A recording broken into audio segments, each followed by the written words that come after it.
सुबवा जिंदगी निभाई हमारो जे सुबवा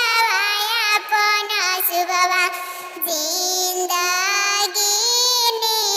निभाई चुपा दुलारी बेटियावा रू रू खिया बेटी हो चुपा टूना बेटियावा रू का जला बेटी हो तोरे खाती पापा जी के घरवा सजलयवा रू दुवरवा सजल बड़ी हो सोहावन लागे ना तोरे खाती पापा जी के घरवा सजलयवा रू दुवरवा सजल बड़ी हो सोहावन लागे ना कैसे चुप रही पापा हो तोरे घरवा रात भर के बसेड़ा बाटे ना कैसे चुप रही चाचा हो तोरे घरवा रात भर के बसेड़ा बाटे ना होता भीनु सरवा डोलिया बैठाई देव दूसरा घरवा तेजी देव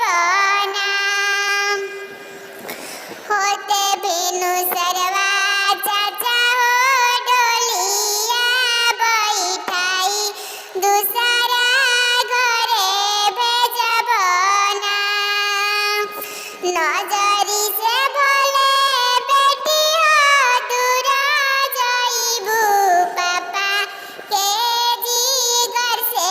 नहीं हो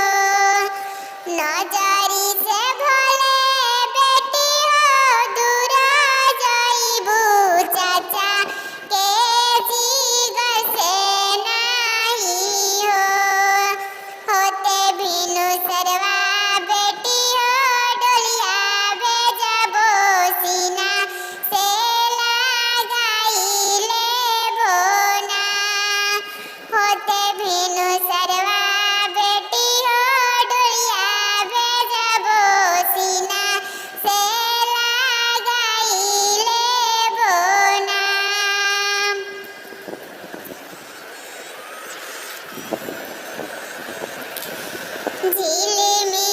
झिलिमिली नदिया के पनिया बहे मधुरी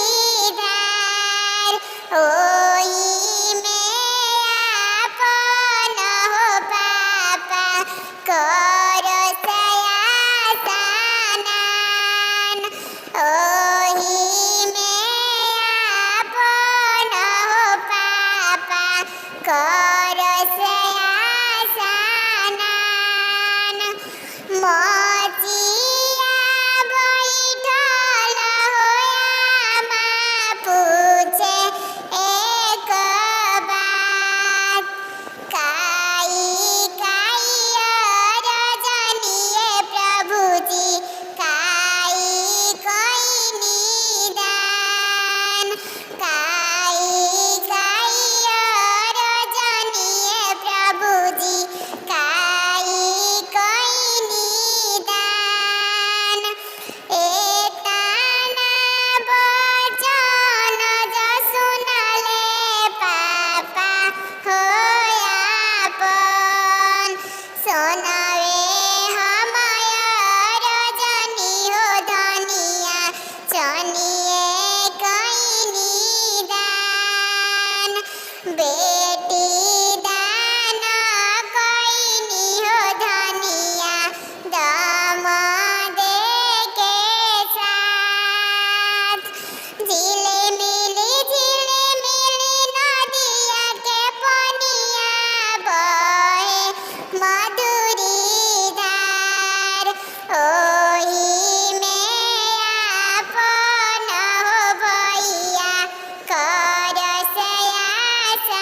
बहिनी